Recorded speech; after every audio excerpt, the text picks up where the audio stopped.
doing? Obviously, I can't hear fuck all, but I'm going to say it again. This is a bit of audience participation. I can't hear fuck all, but I'm used to that. In fact, no responses, 3 more responses than I usually get. Anyway, happy Christmas.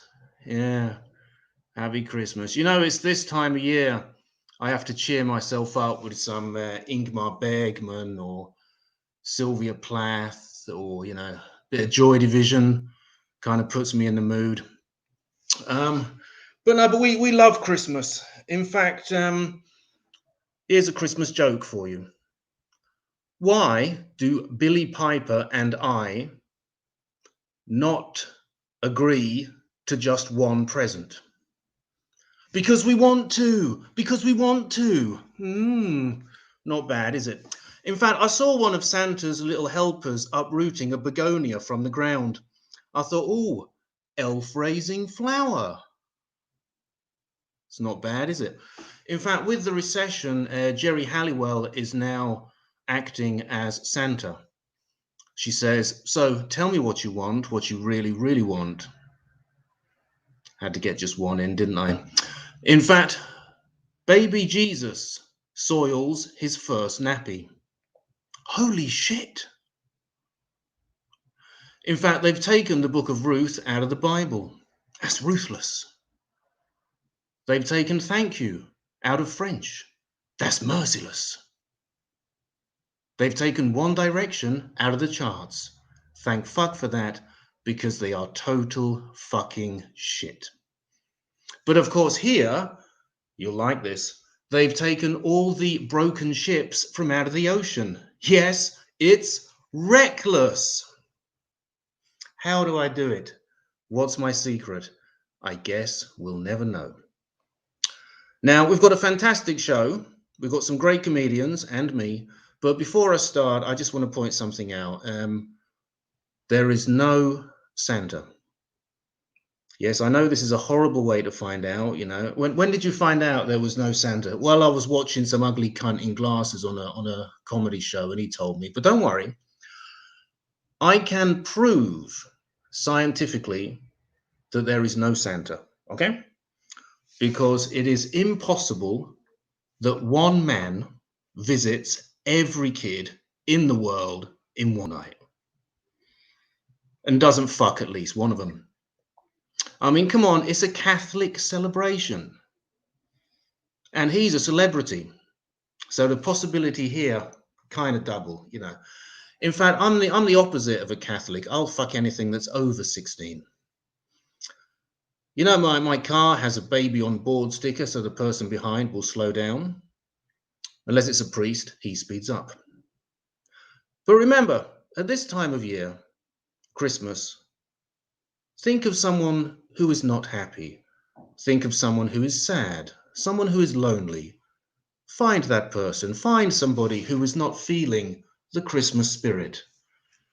And tell him to fuck off out of it and make a fucking effort like everybody else. I mean, for fuck's sake, you miserable fucking little fucker. You've got all fucking year to moan and groan and gripe and whine and whinge, for fuck's sake. 364 days isn't good enough. Make an effort, just like everybody else, just for once, you miserable little fucker. It pisses me off. It's like, you know, when people say, around Christmas, I always get rather sad and melancholy. Do you? Well, kill yourself then, because it doesn't get any better than this, right? If you're not happy now, you've got fuck all to do. You can eat as much as you want. You can sleep as much as you want. You're getting presents. If you're not happy now, kill yourself, because it's all downhill from now on. All right. Seriously, my New Year's resolution is to stop stuttering and quoting David Bowie. Yes, it's time to make some changes. Because that reminds me, I actually went to watch Much Ado About Nothing by Shakespeare. In fact, Shakespeare didn't know what to call his son. He said, Toby or not Toby. In fact, Shakespeare didn't leave any inheritance. He died without heirs. Speaking of which, Leonardo da Vinci was fed up with his model whinging. He said, "You're such a Mona Lisa." But anyway, what was I talking about? I was talking about, oh, it was that condone suicide. Yeah, because I'm a big fan of Sylvia Plath. You know, she always cheers me up. And I love it when you read about Sylvia Plath and it says, this was her final, most successful attempt at suicide. Yeah, well, it kind of was successful, wasn't it? Because I think if you kill yourself, that's kind of, you know, the parameters of success for a suicide. Or the other one that I love, this is a poem Sylvia Plath wrote before she died. Yeah, because I would imagine that after she died, her kind of productivity went down somewhat, didn't it? Anyway, that's enough about me. I was talking about something interesting. I've fucking forgotten what it was. You know, never mind. It's like Alzheimer's. You know, I mean, what is the fucking point of finding a cure for Alzheimer? Because by the time you're finished explaining it, fucker's gone and forgotten anyway. So anyway, enough about me. Let's move on. We've got some wonderful acts tonight. Seriously, we've got some great acts, and we're going to kick off with one of my favorite acts. This is Maggie LeVine. She is a regular with Reckless. She's going to be on the Christmas Spectacular on the 24th. I'm going to talk a bit about that later, but now I'm going to shut the fuck up. She's also a writer. She's a very prolific writer. If you don't speak English, because I know there are some Australians watching, prolific means productive. Right, you produce a bit like a priest watching Teletubbies. You know what I mean? Kind of produce. Yeah. In fact, here's one. What's green has 72 legs and sexually excites priests. Little House on the Prairie. So anyway, the sketch show that Maggie LeVine writes is Yesterday Night Taped. All right, Yesterday Night Taped. So in the meantime, I'm going to fuck off because I've been going on far too long as usual. Give a big round of applause for the first act tonight, Maggie LeVine. Hi. Okay, my name's Maggie. I live in Brooklyn, New York. We are officially a COVID hotspot, which sounds really cool. It sounds like we're this really exclusive nightclub. Yeah, we're very exclusive. Only 10 people out at a time.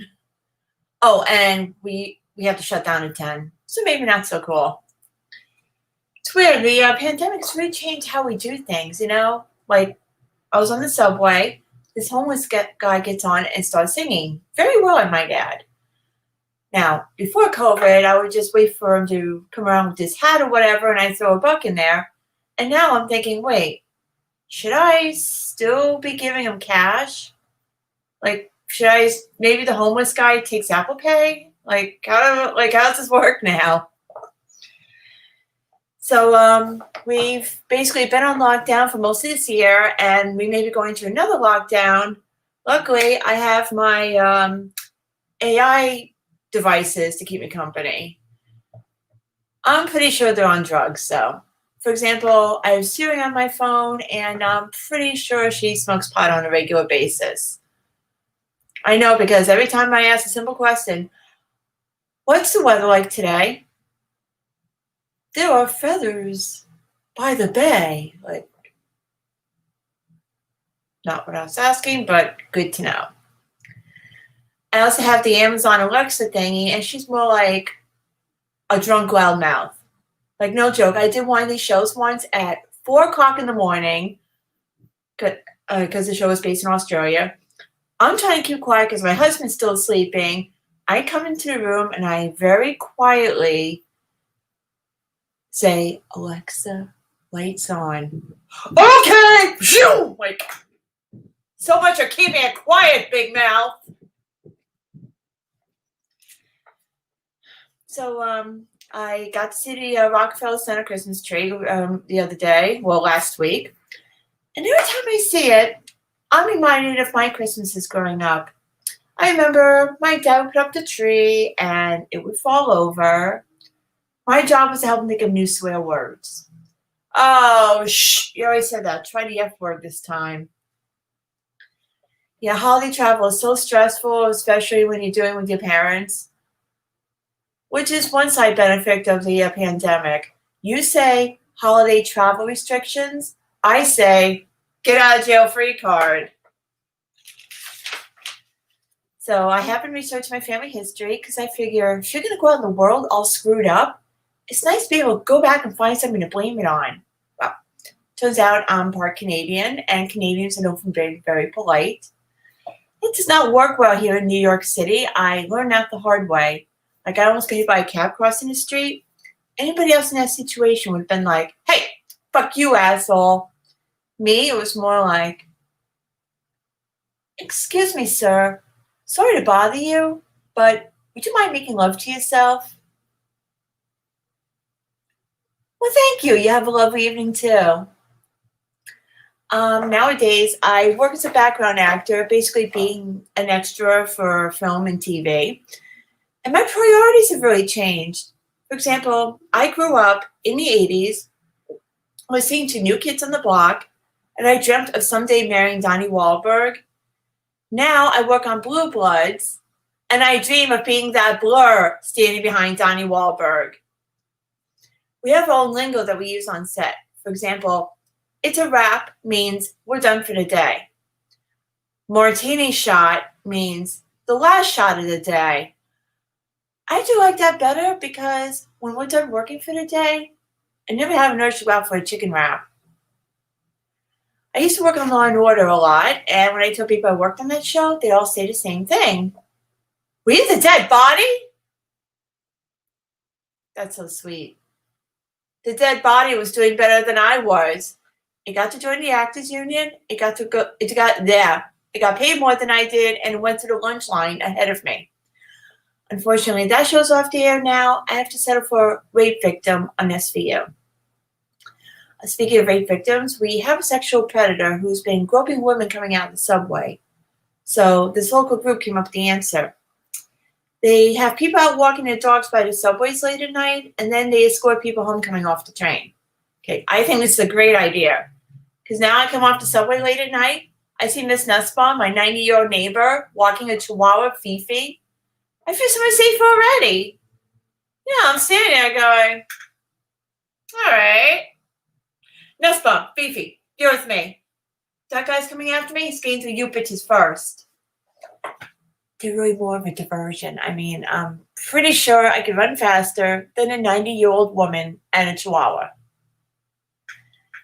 So another little known fact about myself, I'm an ordained minister. Because, they let anybody get ordained online nowadays. The cool part is that at my old job, I can make up any religious holiday I want. And by law, they have to let me out of work. Yes, I need to leave work early on Fridays. I'm conducting happy hour services at Our Ladies Night at Joe's Bar and Grill. So my alarm's about to go off, so I'm going to wrap this up. A couple words of advice should you ever decide to visit New York City. First of all, don't play Angry Birds while staying from the police station. Because nothing pisses off cops more than somebody standing there yelling, "Die, pigs, die." And also, do not go around calling people the N-word, okay? Ninjas hate to be identified. And on that note, my name is Maggie LeVine. You guys have a good night, good day, whatever is going on over there, and I'll give you guys back to Michael. Yes, thank you so much there to the wonderful Maggie LeVine. Wonderful, as per usual. I love the fact that she talked about feathers. Here are my feather jokes. The saddest moment of my life was when I gave a blowjob to Foghorn Leghorn. Yes, I felt down in the mouth. And to make things worse, I had diarrhea. Yes, I got down in the dumps. Jeff Lynne refused my gift of feathers. He said, "Don't bring me down." Tom Petty refuses to support the feather party. He says, "I won't back down." A cross between a chicken and a cow was upset. Foul mood, actually. Anyway, that's enough of my crap. We're going to move on now. Got some humorous messages here. Apparently, you've just opened up something about feathers. Oh, yes, got a lot of bird jokes. Wonderful. Yeah, I won't say about a cock or two. Yeah, we all like that one. That's kind of carry on, isn't it? Yeah. Sort of sub my mother, that one. Because actually, I made a birthday cake for my mother, and it was strangely appropriate because it was a massive tart, well spread, full of cream, with hundreds and thousands on top. Speaking of which, my mother said criticism is like sperm. When you're young, you take it lying down. When you get older, you take it on the chin. And at her age, you just swallow it. What's the difference between sperm and a pie? My mother doesn't like pie on her face. What's the difference between sperm and a flea? My mother doesn't want a flea in her ear. So anyway, I'm going to stop this before it gets crude. I'm trying to keep the standard high, you know, nice and high, like a priest's penis during Teletubbies. So I'm going to introduce the next act here. This is a wonderful act. He was on a show a while ago. Very, very funny. This is the hilarious Robert Auty. Oh, yes. Hello. Hello. Thank you, Michael. I'm not sure if you were referring to the guy that said about Father Christmas and the ugly counting glasses. That could be me. I'm not sure, but moving on. Today's been very shit, hasn't it, really? Again, in England, more threats of lockdowns and stuff. And it's got to the point now where I'm going out to my television, like Raiders of the Lost Ark, and saying to myself, Marion, don't look at it! I'm not going to talk about me running around in a white dress, but the thing is I'm losing social contact anyway, so it's my business. I haven't got that dress today, by the way. Norman Bates has got it. So I think we all need a holiday, and I quite like holidays. The last one I had, I went to Canada, and I almost got sucked off by a river current. Yeah, I don't blame you for not laughing, because I almost drowned and I lost a flip-flop. But my problem with holidays is I don't like airports. Now, I got nothing against flying, apart from the fact that it makes my arms hurt. But my problem is the staff at airports, the flight attendants and the receptionists always look immaculate. They never seem to have any acne or illness. Their hair never seems out of place. They always seem happy, and they're dealing with the general public. And I think, how is this possible? Because you know for a fact they haven't had any sleep, because it's going to take them 5 hours to get ready before each shift. It doesn't apply to all staff, though. Certainly not customs officers. Customs officers at Birmingham International Airport. Now, I would like to give you an example of the difference between a flight attendant and a customs officer. And I'm going to do that by mentioning the postcode lottery advert. You know, the one that goes, somebody's knocking on your door, somebody's ringing your bell. Well, normally, the flight attendants are the ones all happy and jolly and bright and fresh-faced. They're the ones knocking on the door, whereas the customs officers are the ones answering the door with no teeth and wigs. Wigs that I think they've confiscated from the suitcase of Donald Trump. And that's just the women. One breast hanging higher than the other. And that's just the men. They seem to have this navy blue shirt that they haven't ironed since about 1985 that they can't even button up properly. And they're also sadistic. Especially when I once left in my rucksack a bottle of orange juice. I set off the detector. I also set off the customs officer. Whose bottle is this? I said, I'm sorry, it's mine. He said, well, it's not good enough. Now go and stand over there, because I'm going to have to put that through the machine again. Like, okay. He then hit me over the head with a bottle. I wouldn't have minded, but it was made of glass. And as I'm waiting, I'm stood next to a young lad who burst into tears. And I said, "What's wrong?" He said, "Nobody told me there was going to be a glove." And then his dad, who was stood next to him, burst into tears as well. I said, "What's wrong with you?"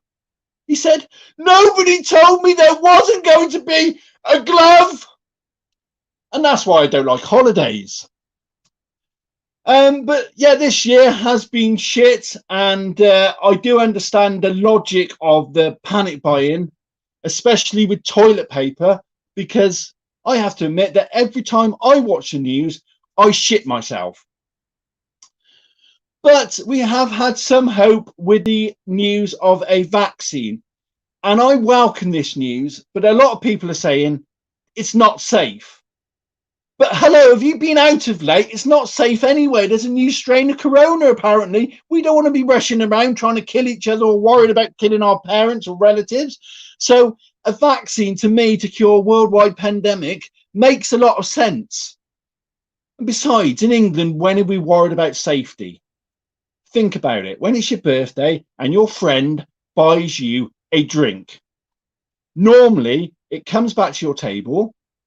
There's steam and bubbles coming off the top of it. It's got all sorts in it. It's got Jaeger bomb, vodka, whiskey, absinthe, hand sanitizer, Novichok.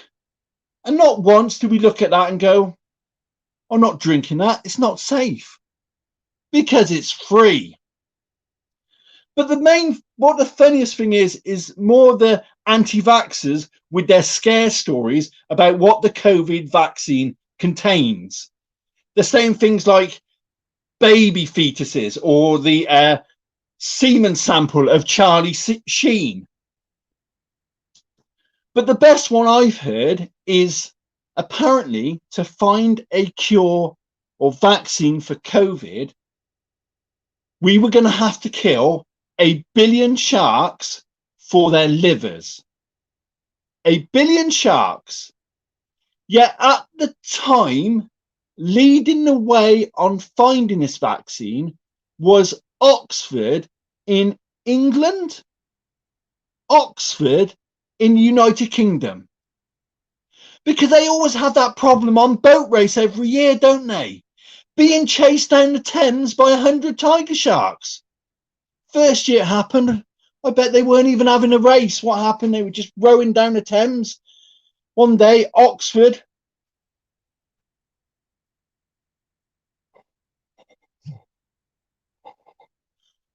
Cambridge, what? Look behind you. Huh? Shark! No wonder they row so quick. Anyway, that's been my time. Thank you for letting me perform. Good night.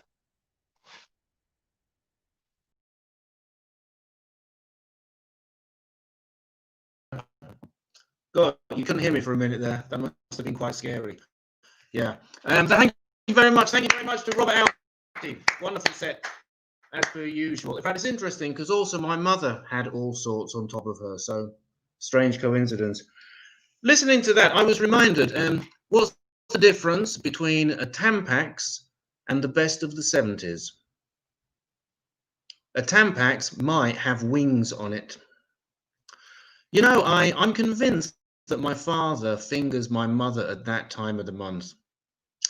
I caught him red-handed. Yes, the good news is that my wife is treading the red carpet. The bad news, it's that time of the month again. But I actually met a Tampax once. I said, "How you doing?" He said, "Just hanging on in there. Just hanging on in there." They've invented the self-ejecting Tampax. No strings attached. In fact, I want to make a bit of money. I want to go into selling celebrity used tampons. Just got to pull a few strings. You know what I mean? Because actually, I met a celebrity once. I did. I met Cameron Diaz. Yeah. People say, was it strange suddenly face to face with this sexy multimillionaire, internationally known, adored, and recognized sex symbol of stage and screen. Was it strange? Yes, it was strange. But after the initial nerves, she calmed down. Yes, I am not going to say what I just read. Yes, I am. I'm going to say it anyway. Tampons never talk to me. They are stuck-up cunts. Excellent. Yeah, in fact, what's the difference between a hysterectomy and a member of One Direction? A hysterectomy is not a complete cunt. You see, I'm not a cunt. I shave every day. No hair around my lips. Hence, not a cunt. Even I can't believe I do that one sometimes. What's the difference between One Direction and the Spice Girls? None. In both cases, you're watching 5 cunts. Now, wonderful stuff there. Yeah, very good. So by a strange coincidence, the next comedian's name is very similar to cunt, a bit like me, very similar to a cunt. This is a hilarious guy. I know he's hilarious because I've seen him like loads of times. He's I think he's the current reigning champion of reckless improv. And I'm happy about that because I heard that the person who won it the first week was a total and utter fucking cunt. Not a hysterectomy, a total cunt. So let's have a big round of applause for the hilarious Kurt Seablom. Hey, thank you, Michael. Of course, if you guys weren't aware, Michael was the first reigning champion.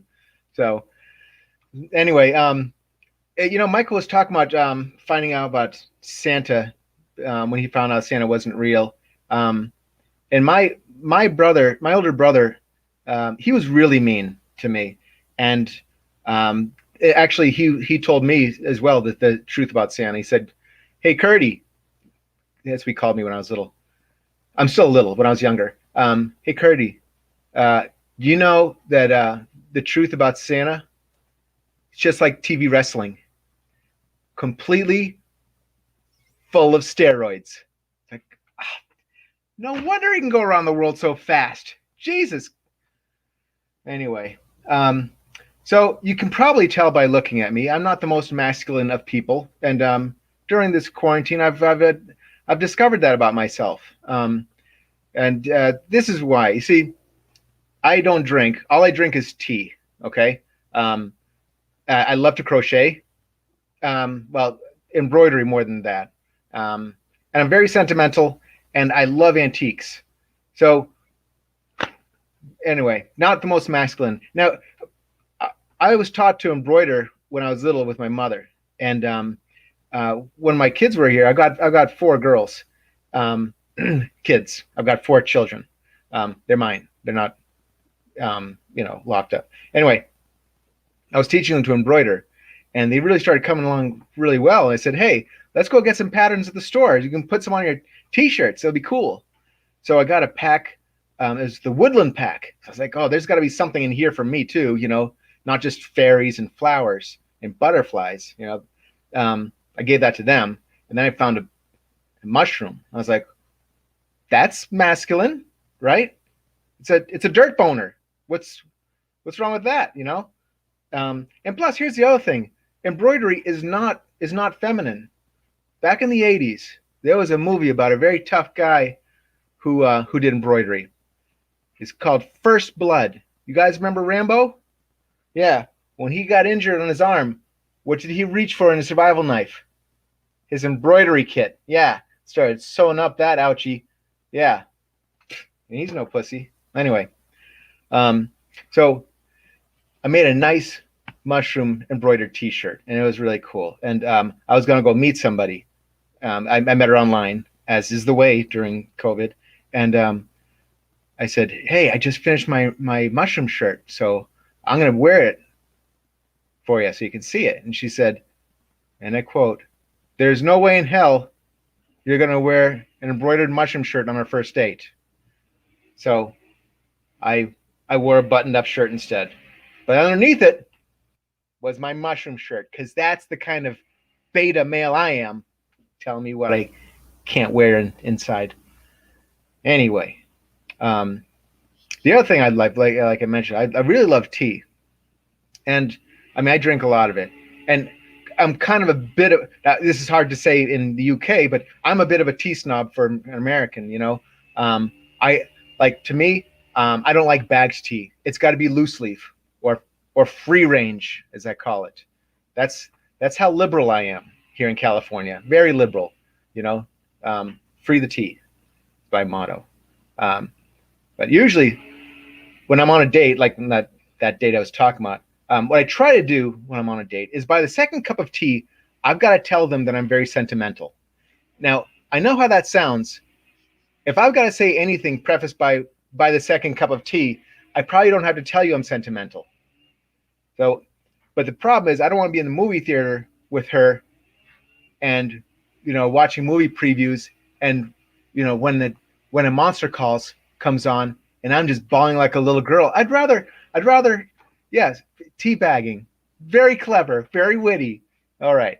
You got that one. But anyway, I don't want her to see me squirting eye juice when a monster calls. So there you have it. Now, but antiques is another thing I love. I love antiques. To me, it's, you know, fine bone china tea set. That's my Super Bowl. That's what I live my Sundays for. Because to me, I'd rather, you know, have a antique end table than like an IKEA made table. Because one, you know, saw the struggles of the civil rights in the 60s, you know, an old antique one. This one saw you struggle with an Allen wrench. I mean, come on, which one would you want? But I'll leave you on this. What I really love about antique stores is everything in there is just so old. Unless, you know, that there's all old things. They're just all awesome old things. Unless you're an old person. Then they're just your things. Anyway, guys, I'm Kurt Siebel. Thank you very much. Right back at you. I'm going to go teabag myself. Whoa. Thank you so much, Kurt. Very funny cunt. Very funny cunt there. Excellent stuff. Now, speaking of Christmas, right, I thought, as you can see, I'm very excited.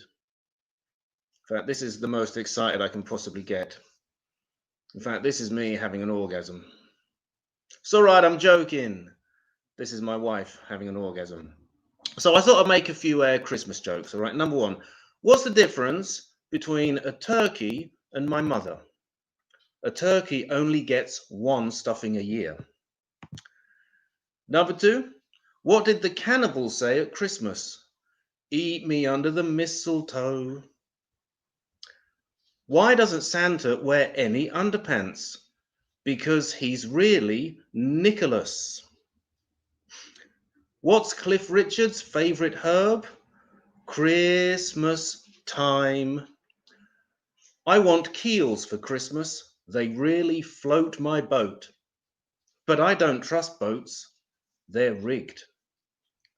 And I don't trust zoos. They're cagey. And I don't trust One Direction because they are total and utter fucking shit. Anyway, before we go on, I just want to say a big hello to our viewers. We have 4 viewers, which is 7 more than usual. Big round of applause. If you want to leave any festive ideas and jokes, then you're more than welcome. That should be a lot of fun. And in the meantime, I'm going to introduce the next act. This is another act that I know very well. He's very humorous. He's very funny. We've done a lot of shows together. Some of the improv shows. He's always very, very funny. Big round of applause for the hilarious Ryan Stannard. Hello, hello, hello, hello, hello, hello. Hello, hello, hello, hello, hello, hello, hello, hello, hello, hello. Sorry, I'm being an absolute idiot right now because I am high as fuck. So, straight up, we are going to talk about weed first. I mean, weed. It has so many benefits in life. I mean, look, I'm happy right now. I've had a joint.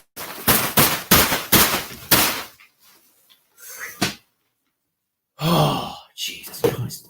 That's concussion. And I've just spilled my Coke everywhere. Brilliant. Right. Yeah, I've just spilled my Coke everywhere. Oh well, I'll go and get some more.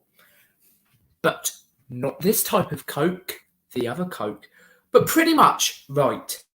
The reason why I think weed should be legal in every single bit of the world is because it has so many benefits. I mean, come on. If you have back pain, what do? You have a joint. It works. If you feel depressed and you want to feel happier, then have a joint. Makes you feel more happy. And then if you want to go into a pub and start a fight with someone who you know you're going to lose to, have a joint. I mean, snort a line of cocaine. Oh, Jesus, I need to calm down. Gosh, right, let's put that in my diary. I need to see my doctor. Okay, moving swiftly on. Now, back in March, I had COVID-19. What a fucking shithole that was. It was a shithouse having COVID. But my girlfriend was kind enough to come over every single day for the week and a half that I had COVID-19 to care for me. And one day, when she was bringing up my food for dinner, I said, listen, honey, I know you feel depressed because you have to come here every single day to cook, clean, and do all of that stuff for me. So I've written you a poem. Do you want to hear it? And instead of going, oh, thank you so much, she was like, yeah, go on then. It's just like, okay. So I said this. Roses are red, violets blue. Do you have coronavirus? Because I can't stop looking at all. And I coughed all over her, sneezed all over her, and then all I felt was a across the hat, across the face. She's no longer my girlfriend, so if you're interested in me, I am over the legal age in England. So if you're interested, ladies, just DM me after the show and I'll send you my address. So it was really sad to hear the news about my friend who just passed away. He was only 3'5". He was a midget. So every single time I go to my Nike Air shoebox, I go and put some flowers by it. Yeah, buried in a shoebox because of his height. Very relevant. Now let's talk about my height. I'm 6'2". Yeah, doesn't sound that tall, but when you look at me, I am one tall fucker. And I get some looks, right? I get some real hard stares, right? But let me tell you one thing. It ain't the men giving me a hard stare, it's the ladies. Am I right?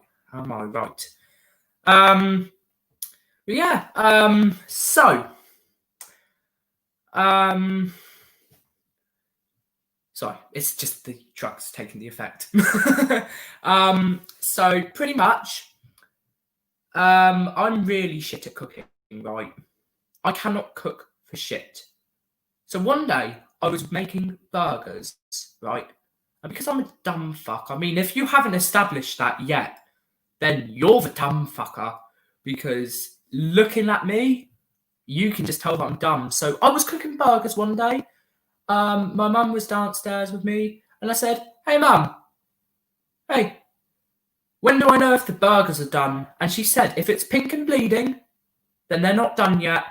And I said, no, if it's pink and bleeding, the fucking bitch is on her period, and you need to keep your distance like you have to outdoors because of the coronavirus pandemic. Thank you very much. I've been Ryan Stannard. Good night. Whoa, thank you so much, Ryan. Wonderful stuff as usual. Yeah, a bit of cooking there, In fact, I went to McDonald's and I said, I'd like a hamburger. They said, with relish. I said, I'd like a hamburger, please. I was buying some chips. I said, I'd like a portion of chips, please, with fish. They said, place. I said, next to the chips. My fish likes sleeping. Must be a kipper.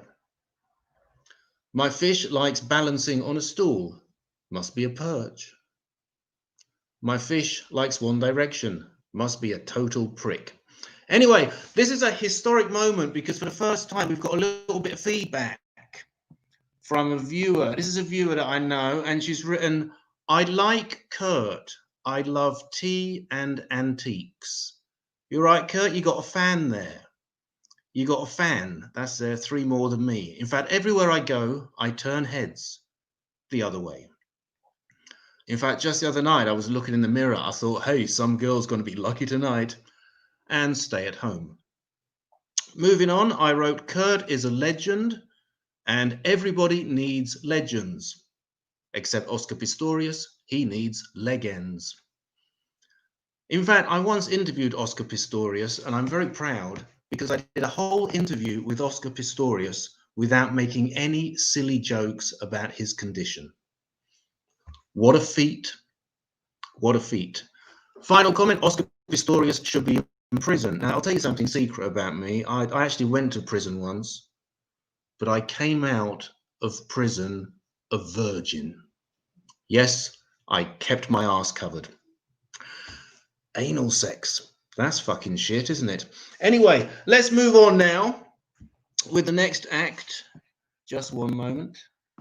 In fact, now, before the next act, I just want to say very quickly, on the 24th of December, there is the Christmas show, and I think you should watch that because I'm not in it. So it's probably going to be much, much better than my usual shit, pedophilia, masturbation, Spice Girls, you know. In fact, it's difficult because, you know, whenever I prepare a show, I have to write a mental map. And my mental map is pedophilia, masturbation, Spice Girls, pedophilia, masturbation, Spice Girls, pedophilia, masturbation, Spice Girls. All right, so I'm going to tell one Spice Girls joke. Fuck it, I can do one, can't I? I can do one. Okay. My best friend said that Melanie C is a girl next door, so I moved in with him. Okay, moving on. In fact, every day in London, a man moves house. He must be knackered. Mel B says, this one's for Kim, because Kim hasn't heard this one, right? This is for Kim Nash, who's up later, because you haven't heard this joke before, right? Mel B says, every time I listen to the song Mama, I burst into tears. Come on, it's not that bad. Okay, the next act is, one moment. Can you believe that this show is live? You wouldn't believe it, would you? We have a live audience, unlike Question Time, that normally has a dead audience. And the next act is going to be, just one moment. It is Kim Nash. Excellent. Big round of applause for the hilarious Kim Nash. Go on, man. Thank you very much, Michael. Thank you. Before we go anywhere, I'm going to get a couple of people on here because guess what? It's a new material night. Yes, it's a brand new material night tonight. Whoa. So you guys are going to get to hear my Mel B joke. That was a new one just for you. Was it? Was it? No, that's not. Yeah, you never heard that before. Okay. A new set every night. Go on. Anyway, so welcome. This is my set. I'm doing it very weirdly today because my normal light is not working. But I do have a couple of visual elements. First off, is I actually have something to give to Elazar, actually. I have something to give to Elazar, and it's this. Ravioli. Got some for it. Why? What? I have a ravioli joke. Can't catch this in Israel. Yes. Oh, I got given that last night. I'm using that. Not your one, obviously. It's a good joke. But anyway, enough about ravioli. I'll leave that to Elazar later. To start my set, I thought I'd do something slightly different. I thought I'd tell you 2 facts that I actually found out about myself at 5 o'clock this morning. Number 1 is I was actually born 7.5 weeks after 9/11. Let me put that into context. 9/11 happened, which was the USA's biggest tragedy, and then the UK got me. Am I comparing myself to 9/11? No. Sort of, maybe, I don't know. And the last fact I'm going to tell you is I was actually born the same year that the Spice Girls, for Michael, decided to go and focus on their solo careers. So I broke the Spice Girls in more ways than one. To become one. Yeah, fuck off. Anyway, I'm going to start off with my normal unisex joke. So for those who don't know me,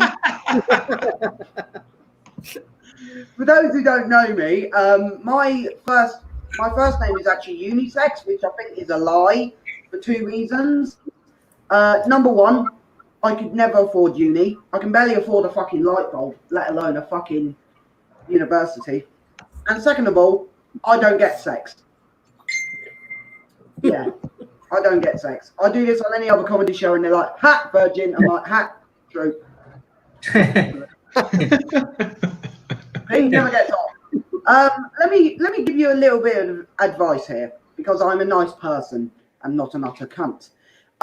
If you're gonna have anal, okay, if you're gonna have anal, do not say while you're having anal to the girl you're having anal with, do not say that her ass looks like a pan au chocolat. Okay, don't say that. Let me tell you why. I'm telling you from experience, okay, which totally contradicts the unisex joke. Okay, but yeah, from experience, I said that to a girl I was having anal with. I should have stopped there. Instead, I went, "Your ass looks like a pan au chocolat because it's crusty and it's got a filling." Let that settle in, as always. Okay, brilliant. I'm going to ask you all a question now, and I'm going to find out who's telling the truth and who's not. Who here has walked in on their parents during sex? Who's walked in on their parents? Elazar, right. What did you see? You always ask, that's as far as I'm willing to go, man. You saw something, though. Yeah, yes, it's what we said last time. It's sideways from behind. Sideways fucking. Yeah, I remember that one. Okay, so let me tell you, I actually walked in on my mum having anal at the age of 12. Now, correct me if I'm wrong, if you see your mum having sex and you walk in on her, you walk out, don't you? You walk out like nothing ever happened, and you just sit down at the dinner table and try not to think about it when you're eating roast pork. But for me, I was doing this. Literally, I walked in, my mum's getting her ass fucked to all hell, and I'm just there going like this. You're taking it well, mum. You're taking it fucking well. Take it like a champ. I'll tell you something. Kit Kats, the chocolate bar Kit Kats, they're a bit like fingering, I realised recently. 2 fingers. Could I just clarify? I did that joke on my mother. Okay? She preferred anal more than fingering. I've never known a woman that picky. Honestly, I've never known a woman that picky. Favourite sex positions. Okay, so who here has a favourite sex position? No? Okay, good. No one has a favourite sex position, that's fine. For me, it's missionary. Okay, and I'll tell you why I like missionary. It's not the actual, like, the sex position that I like. I just love how cool it sounds. Like, who doesn't go to the bar after you've had missionary with someone and go, "Hey, I just had missionary, I joined the ranks"? Who doesn't say that? Preferably me. Let me ask you this: who here believes that love at first sight? Who believes that love at first sight? Yes. Yeah. I'll tell you Definitely. something. You're fucking lying. You're lying to yourself. I'll tell you why. My question with love at first sight is, how do blind people know love at first sight? How do blind people know that? Do they just go around whacking people?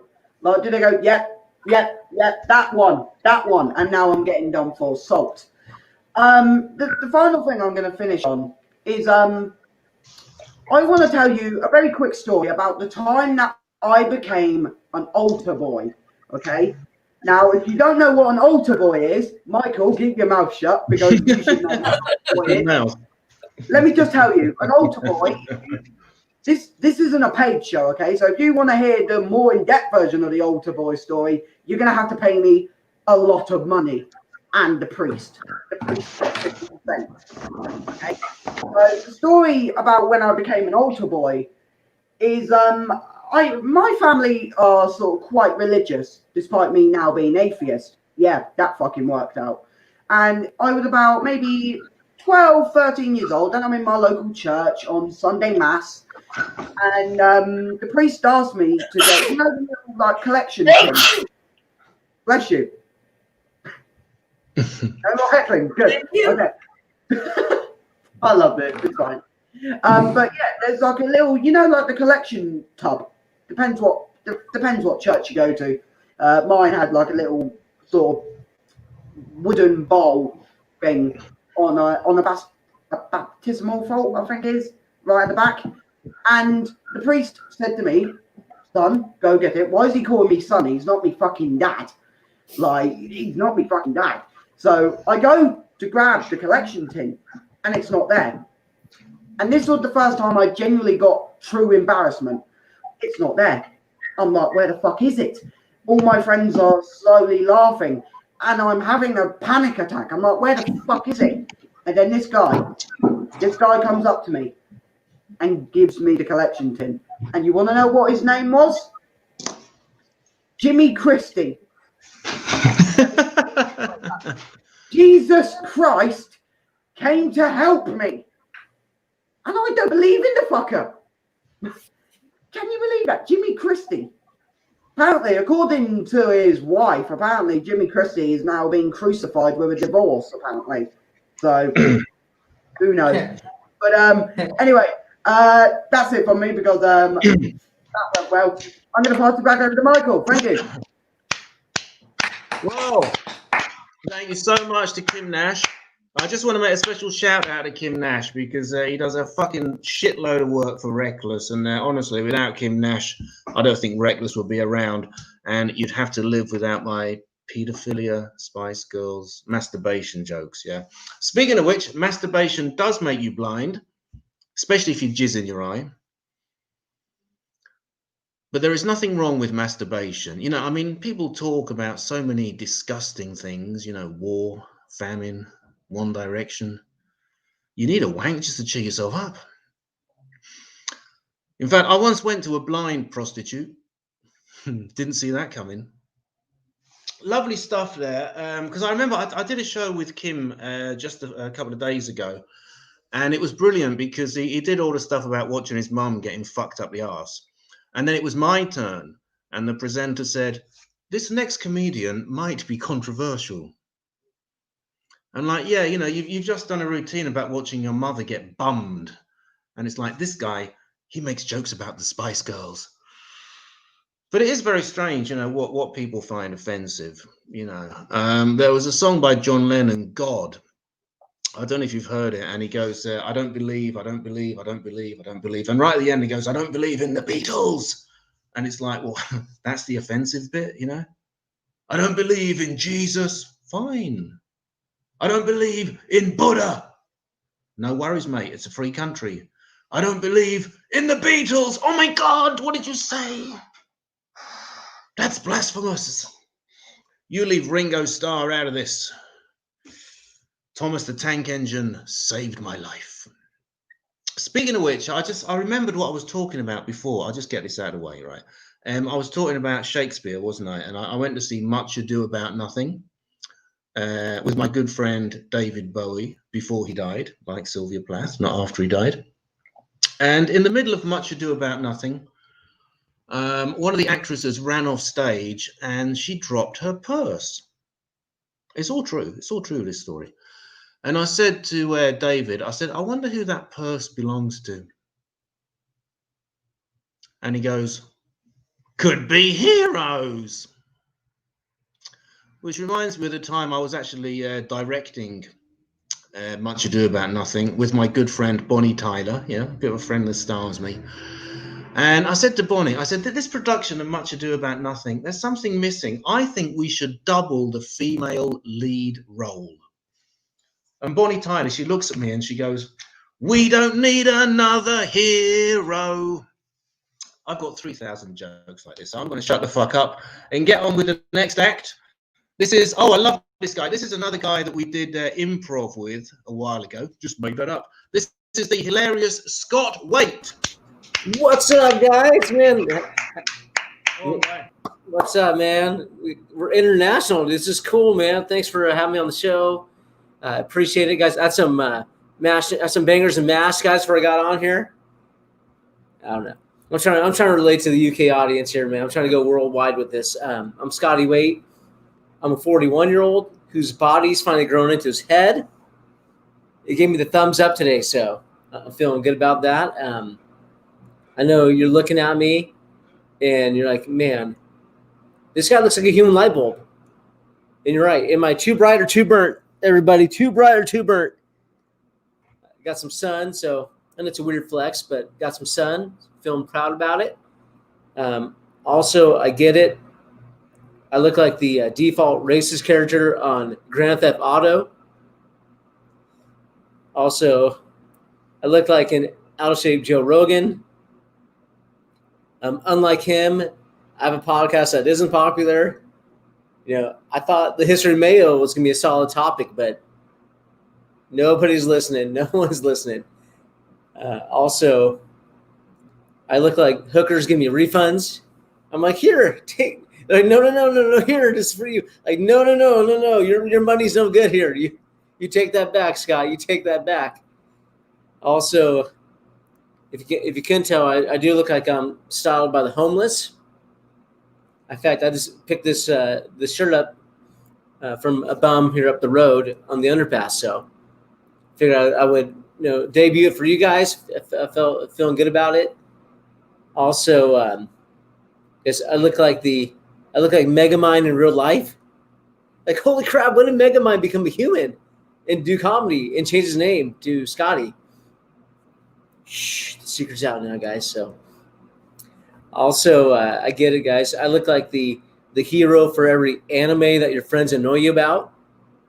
Like, oh my gosh, guys, I met Saitama, dude. One Punch Man. In real life, his name's Scotty, and I'm like, because I get it, guys. I got a punchable face. I see me. I want to punch me too sometimes. So, or my family. They tell me all the time. Also, I look like the lead singer for the Limp Bizkit cover band, the Fred Durst. Rolling. Yeah, we're doing pretty good. We got a good following, so that's good. Also, I look like the white friend that black people have to prove that they're not racist. Like, no, I can't be racist. I'm Scotty. He's my friend, man. There's no way. You see that guy? And I get it. Also, let's see. Also, I look, guys, like I have strong opinions on everything on Disney Plus. Also, I look like I'm a big stan or fan of Chris Hansen. And then I've also been on that Dateline show a few too many times. I've gotten caught. Fun fact, though, I wasn't on there as a mark, but I was actually on there as the gay decoy. I had the beard shaved. I looked a little bit different than I do now. But I was too good. They basically had to shut down the production because of a couple of episodes. I'll tell you guys, the one that shut it down is How I Got Epstein. Actually, had a wig on, because it's weird. When I put a wig, guys, when I have a wig on, I look exactly like my mom, which is freaky as hell for me. But and then in about 20 years, I'm look like my dad. So I'm the only kid in my family. When people say, "Oh, you look like your mom or you look like your dad," it's true. It makes sense. But yeah, so they would come in. I'm like, "Come on in, I got the nachos." I kind of scattered across for a second, leave. And then and then I pull like, oh crap, it's Chris Hansen. Like, how about you take a seat there? Why are you here to see this kid? And then they would get nervous. Jeff, he got really nervous. And I'm like, come on in, Jeff. I got some towels in the garage. Some nachos. And yeah, guys, that's how I got Epstein, guys. I'm sorry. I think then I think a few weeks later they found him. I think he's felt guilty that he got caught by a boy when he really wanted a girl, kind of like my family. I think my parents felt the same way, so I think they can relate. Also, guys, I know you're thinking, this guy, Scotty, man, you're kind of a good-looking dude, but why are you? But I'm not, guys. I get it. I'm single. They're like, this guy being single? No way. It's true, man. And I've been shameless on a lot of dating apps. Obviously, being single, I've been on all of them. You name them, I've been on all of them. I've been on OkCupid, Plenty Fish, BlackPeopleMeet.com, Black Planet. Yeah, this guy, feature profile. What's up?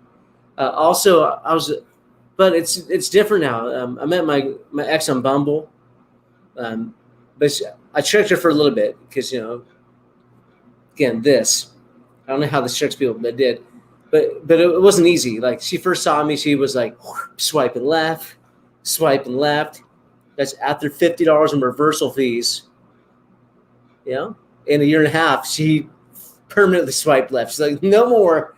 And so I'm back on the sites, and it's different because back in the day, like, I knew what I wanted. It was easy, there's men, females, trannies, right, in betweens. But now when I'm on here, I gotta, message, do you come with original manufacturer parts or enhanced aftermarket parts? Like, fool me once, shame on me. Fool me twice, shame on you, grinder. I didn't know, I think in the UK, I know out east, and in Oregon, where I'm from, grinder means sandwich. I didn't realize it was. So when I was on the site, and I should have known. Truthfully, I should have known that. Spicy meat lover 69 wasn't in there to eat some sandwiches, some meatballs. He wanted these meatballs, and so, and our first he wanted to meet up in a bathroom with a big hole in the wall. I mean, should have known that, and what should have actually drove it home was when he's like, oh yeah, I need you to kneel down and open your mouth wide. I got a big surprise. And I'm like, okay. And guys, let me tell you, it was not a 6-inch sub coming through that friggin' hole, guys. So don't, so basically what I'm saying is be careful on these sites. They may not be as they seem. And then just a final thought here. I do want to share some good news with you. Obviously, I'm not all this mess. I was in Hollywood before the shutdown. I actually was supposed to go out to the UK in London. I did some auditions and I filmed a few parts. I told you guys about a few of them a little bit earlier, kind of indirectly. Obviously, the first one I auditioned for was Megamind for Captain Metro, our Metro Man, Brad Pitt's part. What's up? Then the other ones I did, guys, they're redoing Austin Powers. I don't know if you remember that or if you heard about that. But I'm going to be the audition for both Mini-Me and Dr. Evil. So throw me a friggin' bone, okay? All right? And then also I did the biopic for Limp Bizkit. Obviously, you guys heard that. The one I was very excited about, though, any wrestling fans in the audience? Any WWE fans in the audience? I auditioned for WWE Hall of Famer Stone Cold Steve Austin. My intro is going to be the crinkling of the juice boxes.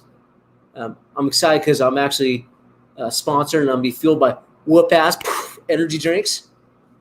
And then, and as comedians, it's been weird. So technically, I was like, as comedians, we're like a week away from either doing porn or OnlyFans. So I actually filmed a porn for my OnlyFans in case this comedy thing went to shit. And I'm gonna give you guys a sneak peek before I head out, dude. So my finished move on the clip was ha ha ha ha, hell yeah! Can I get a hell yeah, everybody? I'm guessing everyone said hell yeah. Stood up, was clapping, like yeah, hell yeah. So yep. And so that's it, man. Thank you guys so much for having me on the show. I appreciate it.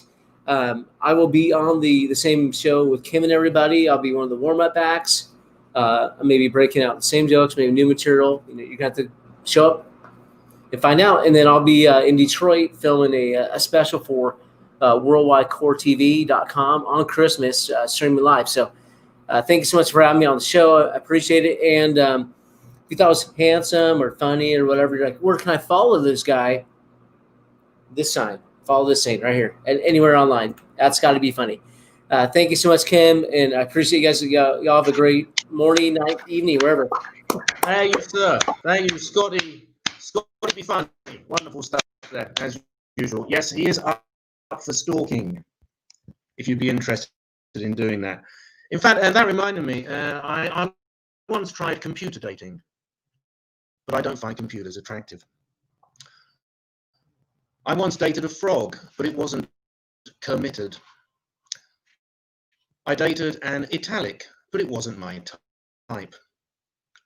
I dated a member of One Direction, but it was a total fucking cunt. You know, I've never understood why people are so proud to find a partner on Kindle. No, Tinder, isn't it? Tinder, yeah. You know, people are kind of proud to find a partner on Tinder. It's like, it can't be that difficult. It's Tinder. That's what it's fucking for. You know, it's like, hey, I've got myself a girl for the night. Wow, where? App? Oh, well done. Don Giovanni in here tonight. Do you know what I mean? I'm worried about this, though, and I've actually written an article to warn people against the dangers of social network addiction. Yes, you can find the article on Facebook, Twitter, LinkedIn, Bebo, LinkedIn Plus, Google, Google Plus, Google Maps, and all over the fucking internet. I wanted to communicate on Twitter, but I can't get a handle on it. I want to communicate on a very old, shitty one, but I need my space. I want to communicate with One Direction. Of course I don't. They are total fucking shit. Anyway, enough about me. Let's go on. This is another act that I've seen many times. He's very, very funny indeed. So give a big round of applause for the hilarious Emmanuel Paul Griffith.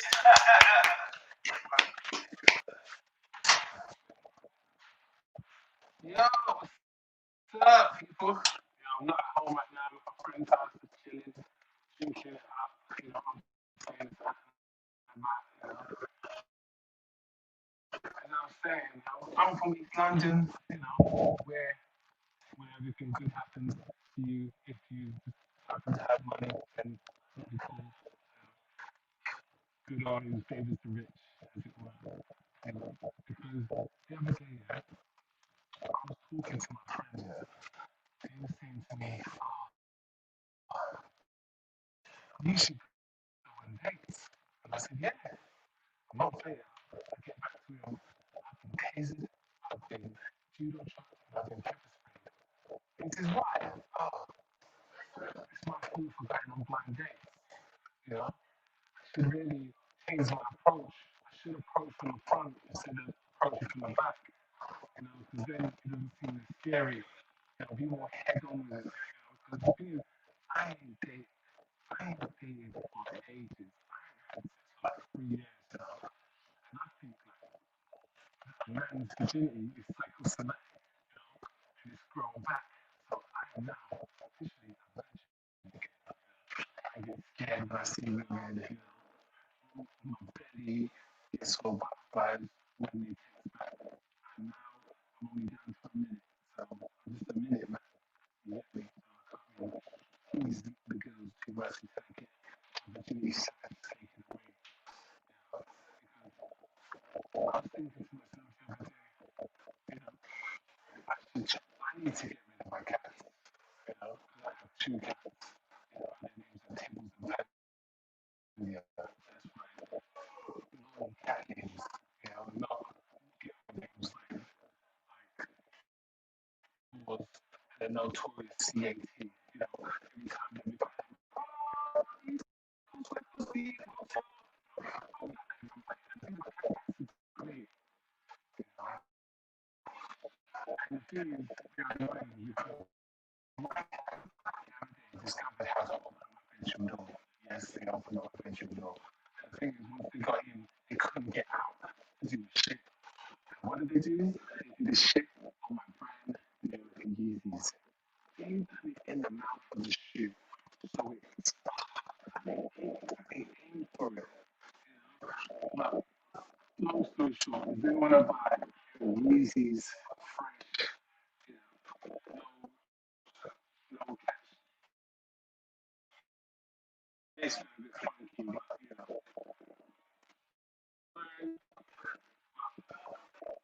Sometimes when people question your question, answer your more complicated, difficult give you more confusion than you started off. You know, just to show you how annoyed I am. Asking me, how dare they ask me that question?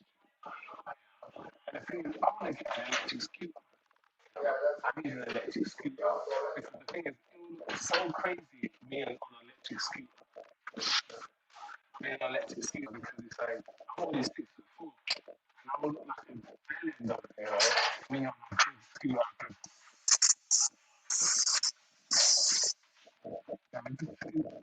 I don't think she would look cool. And this kid came to my house on an electric scooter, and he had pegged out. This thing had indicators and speakers on it. Indicators. I'm like, who's he gonna tell you turn right or left? No one cares. You're on a fucking scooter. Like, you're gonna cause an electric scooter traffic jam. And the thing is, people with scooters, when the battery runs out, when you walk with it, don't walk with it. It's still a scooter. You know, just get on it and use push power. You know, and every time I see them, I'm like, what is wrong with you? Because you should have charged it last night. Now I've got to walk with it the whole way through. You're getting a bad connection here, but don't worry about that. You can still hear the comedy going on because I think that Joe Biden is too old to be president. He's too old. He's so old because I know that he's the only president that's going to die as the president of natural causes, you know, because all the other presidents that died from bullets. This guy's going to die from a heart attack because Harris is going to give up all that soul food and all that jerk chicken and curry and chitlins. He don't eat all that. He's going to have a heart attack. And you know what's coming back after he dies? Soul train. You know, I'm ready to do all the dances. You know, I'm ready for that.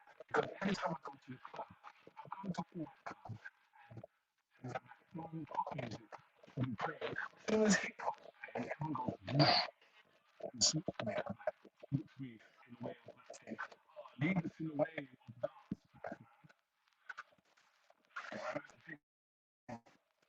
I can lead you in a way of dance. I'm a professional dancer. No, I'm joking, I'm not a professional dancer. I just watch a lot of MTV videos and the documentaries. You think it's so easy? I'm not born like this. Black people were born with rhythm. We learned how to have rhythm. I'm joking, we were born with rhythm. Anyway, I'm Manuel Griffith. You've been a good night. Good night.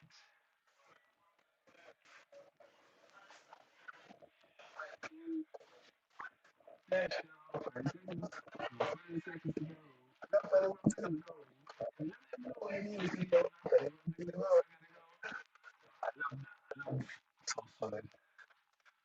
Yeah, they are good. Two guys. You know, their album sounds well solid. They keep. I'm listening to my songs. Hey, no one goes solid. Good night, y'all.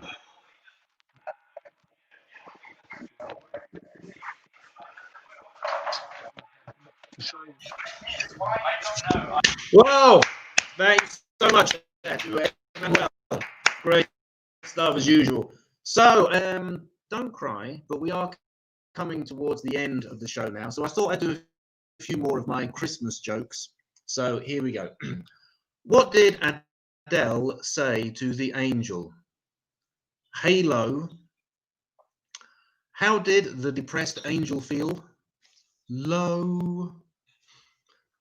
When it's Christmas, I spend so much money, I get into debt 3 times. I owe.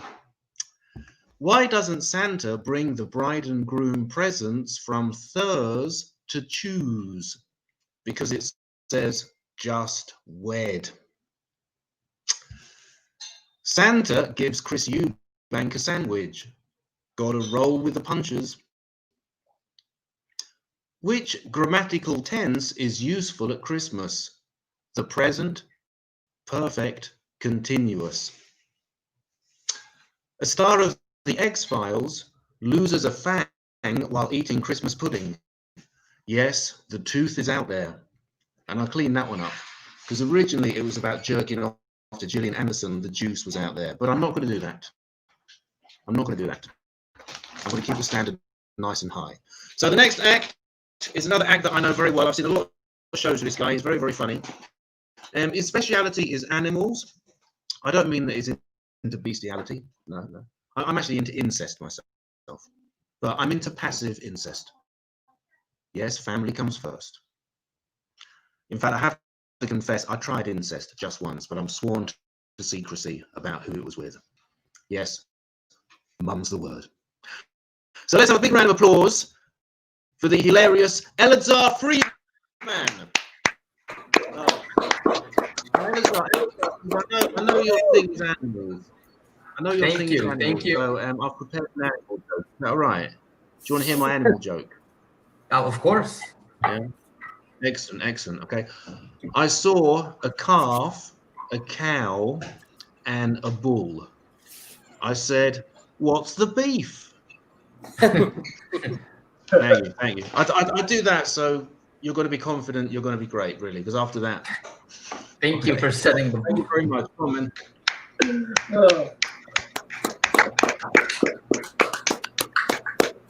Thank you. Yes, I'm not gonna be doing the animal material tonight. I'm switching it up. I'd like to first of all, Kim was talking about. Don't be so disappointed, Michael. Sorry. But like a lot of family and sex has been talked about. Otherwise, it wouldn't be a comedy show, right? Like the Holocaust, the comedy show bingo is like Holocaust, incest, and pedophilia. It's like otherwise it's not really a comedy show. Now but Kim did find out the hard way that his parents were still having sex. I found out the easy way. I hid cameras in their room. I found very silly. All right.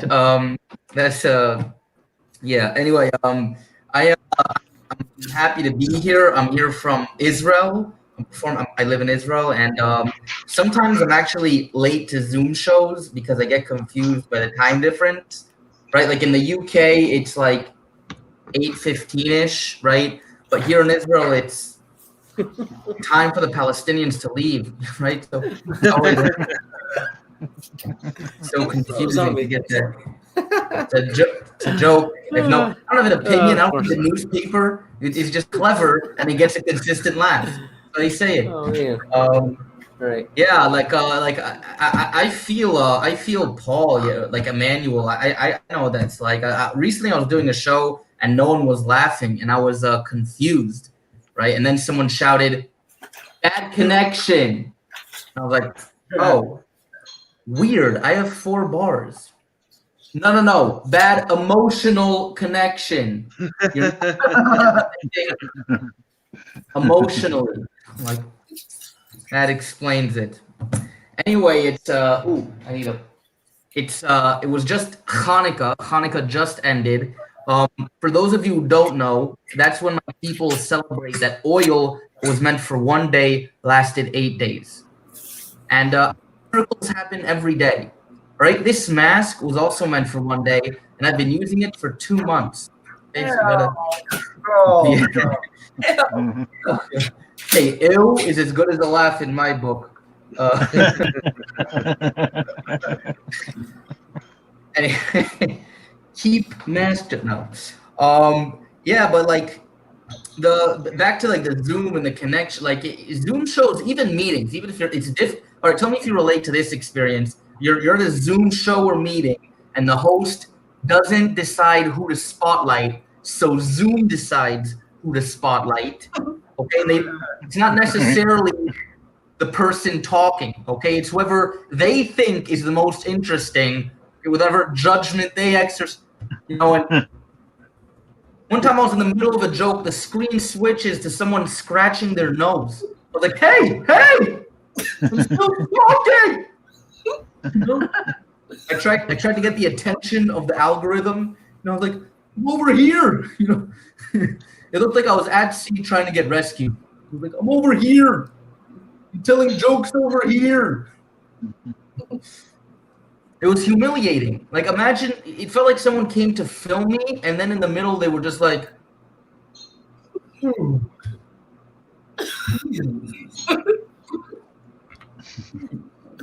it's where the action is, you know? Yeah. But it is Hanukkah, Christmas. It's winter. I like winter. Does anyone else here like winter more than summer? Yeah, No. No. Yeah, Michael, definitely. Maggie, no. All right, I'll tell you why, okay? Because heat is inescapable. You know what I mean? Like, when I'm cold, I can add layers. But when I'm hot, once I'm naked, I'm out of moods. You know, like, also, I grew up without air conditioning in Israel, so I'm like traumatized. Okay, the only escape was floor tiles. Like, seriously, like, this is. Like, I didn't sleep in my bed in the summer. I slept naked on the floor like a lizard. I'll move every 2 hours. The tiles would get warm, so I'd peel myself off the tiles and move to the next row of tiles. You know? And then I would peel my ball sack and bring it with me. My ball sack always got left behind. But you know what I love about comedy? The ball sack often gets a laugh. It's not a well-written, you know, it's not a well-written end to it. There's no craft behind it. It's just I say ball sack and people are like, ball sack. And it's just such a neat thing that comedy, you don't have that in, like, if you play the piano, there's no ball sack note. It was like, how do I finish this piece? I don't know, ball sack. There's no ball sack note in piano. We should be grateful. We can say ball sack when we are in trouble. Anyway, yeah, but it's been quite a year, 2020. You know, I'm glad Joe Biden won. Honestly, like I think the pressure of the stress of COVID and Trump was too much at the same time emotionally. You know what I'm saying? It's like finding out that your girlfriend is cheating on you and that you're allergic to gluten on the same day. Right? It's just, what? No love and no cupcakes? Why? It's just but yeah, it's the year of COVID. You know, let's talk about it, Nick. To be honest, I had an okay year. Like, you know, a lot of people miss stuff, and I don't relate to them. Like, I can't wait till I can hug random people again. Whatever. A lot of people miss restaurants. I don't, because restaurants are expensive, and I'm cheap. Okay. One time I ordered ravioli. $15. I get the plate, I count the ravioli. 10 tiny ravioli. You think I enjoyed it? No. Like $1.50, $3, $4.50. This is no way to eat. You know? The waitress came back. She was like, "Did you enjoy it?" Yes, briefly. How are you supposed to enjoy ravioli? You have to be like a millionaire or a master of Zen who can just be like, 5 ravioli is like a bucket of ravioli to he who has mastered himself. You know, but the rest of us, we can't order ravioli, us simple people. You know? Anyway, so yeah, like I said, I'm Jewish, but I'm an Israeli Jew, which is very different from American Jews because Israeli Jews are hot. Yeah, even though I'm an Israeli Jew, I'm very tolerant. You know, I get along with Christians and Muslims. I don't mind that they're wrong. You know, that doesn't bother me. I love the Torah. It's my favorite book after Heart of the Deal, but really, it's really good. To be honest with you, when I was younger, I was jealous of Christians because I would watch you in movies and you would say grace and it just seemed so quick. Thank you, Jesus, for this bread. Amen. That's it. The Jewish version of grace is called benching, and it's not quick at all. Okay? After the meal, everyone gets a pamphlet. Like, this is what we all, look at this shit. Everyone gets a pamphlet. Okay, and it's not done as a family holding hands. Every man for himself. We make it as fast as possible so we can leave the table. You know, it's like, the time I was 6, I could talk faster than Eminem. It's just like, get me out of here, you know? There's another thing that, by the way, I'm going to be saying Jews a little more often than you'll feel comfortable with. Another thing about Jews is we love talking. You know, like there's even a field of study in Judaism called Gemara, which is Aramaic for Jews argue all day long. It's someone has a message, and it's unprofessional. I got derailed by a message. All right, where was I? All right. By the way, Gemara. Let's talking about Gemara, right? This is really, if you want to understand Seinfeld, right? You guys probably like Seinfeld. If you want to understand Seinfeld, read. You will understand it after, because like you're thinking, how did Jews write an entire show about nothing? Here's how. Jews have been talking about nothing for a very long time. You open a Gemara, you expect the greatest rabbis ever, right, to be discussing questions like, what is God, or something. But if you open, it's more like, if I take a piece of wood the size of a toothpick from your fence, is it stealing? Oh. Let's talk about it for 4 weeks. Are you sure who's picking up your kids from school? That doesn't matter. We need to get to the bottom of this. All right, I'm gonna leave you because I was given 10 minutes. I'm not sure when I started, but I've with one last joke and I'll be outie. The Christians, of course, you guys have some stuff that doesn't make sense to me either. Okay, Jesus said it is easier for a camel to go through the eye of a needle than for a rich man to enter the kingdom of God. First of all, why the parable? You know, I think it was Jesus like, Peter, how do I convey that rich people can't enter the kingdom of God? And Peter was like, rich men can't enter the kingdom of God. And Jesus was like, shut up, St. Peter. I'm a fucking poet. You know? Can't just say it like that. Also, it would just be ridiculous if everyone spoke that way, right? You go to a club and the bouncer's like, ID, please. Oh, I forgot it at home. Can I still go in? It is easier for a whale to enter a studio than to enter this club without ID. Oh, Will's never gonna pull that off. Well, that was a long way of saying no. And last thing about this, the Jesus thing, and then I'll get out of, you know, also why a camp, it's hard to get anything through the eye of the needle, okay? Even thread, have you tried? It's really, if Jesus was like, it is easier to thread a needle than for a rich man to enter the kingdom of God, it's the same message as far as I'm concerned. You know, I would have gone home like,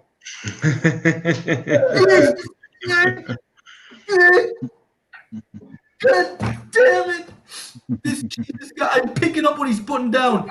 Doesn't like the rich. You figure.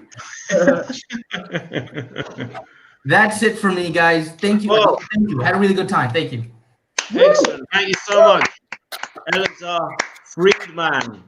Fantastic as per usual. Yeah, wonderful. That last bit reminded me, I saw a pornographic forum. It said, some threads may be sticky. In fact, I wrote a book and it was so great, but then I dropped glue all over it. Yes, that's my story and I'm sticking to it. You know, I was reading recently Samuel Beckett, Happy Days. It is total and utter fucking shit. Can you tell me what page the Fonzie comes in? Because up till now, it's really not very funny. I've been reading Samuel Beckett's Waiting for Godot. It is total and utter fucking shit. I don't know who this Godot fucker is, but he's obviously stood you up. And this happens to everybody, so move on, for Christ's sake, you know. I've been reading, I've been listening to the new, get in the chat. Don't be shy. Yeah, this is my Filipino housewife. Hi. Yeah, she's very cheap. She's available for extra work. Available for extra work later if you'd like it. She struggles a bit, but she likes it really. Yeah, I get a discount. Yeah, because they're Groupon. Just yeah, that's 21 years in Italy. È giusto is right. Yes, good. No, because I can't understand why people think that you know, the Marx Brothers are so hilariously funny. I read Das Kapital 4 times. Absolutely nothing. In fact, I've been listening to the new One Direction album. It's total and utter fucking shit. No, there is no, thank you. There is no joke coming. It really is total fucking shit. So anyway, that's enough for me. I think we've had a wonderful show tonight. I've really enjoyed it. You can see how much I've enjoyed it because I'm English. This is the maximum excitement I can transmit. I would like, before I fuck off, I just want to say a couple of things. Number one, the 24th, there is the Reckless Christmas show. Right, the 24th is Christmas Eve. All right, Eve, like the day before. Yeah, wonderful day. And on the 29th, oh, there it is. Yeah, you've got stand-up performances from all the acts you've seen today, plus some other ones. Really, really awesome. I know all these people. They're all great. And there's no me, which is even better, for reasons that I will not bore you with. Because I really hate that. It's like, you know, for example, I work as a teacher, and if I'm organizing a lesson with a kid, the mother gives me his little fucking biography. You know, it's like, can we have a lesson on Monday at 7? No, because at Monday he goes swimming at 6 o'clock and he gets back at 7, and then he has to have a shower. And there are showers there, but I make him have a shower here too. Shut the fuck up. Do I do the same thing to you? Michael, can we have a lesson on Monday at 7? No, because Monday at 7, I drink beer and masturbate over the Spice Girls Say You Will Be There video. Too much information. Exactly. No one cares about your fucking shower. So anyway, wonderful. The other show I want to talk about on the 29th is the improv with a lot of the guys that you saw tonight. And that's going to be a lot of fun. So I also want to say a big thank you to all the acts that we've had on tonight. I think they've been absolutely, in the words of Sylvia Plath, my favorite writer, I think they have been absolutely total fucking awesomeness. And that means, of course, Maggie LeVine, Robert Auty, Kurt Seablom, very careful there, Ryan Stannard, Kim Nash, Scott Waite, Emmanuel Paul Griffith, Elazar Friedman, and some cunt called Michael Monkhouse. That's all. You've been awesome. Have a fucking brilliant Christmas. Yeah, it's Christmas, isn't it? I always get a bit confused because in Italy there are 6 billion fucking holidays. We'll be back on the 9th of January. Have a great fucking time. I'm fucking off. Thank you.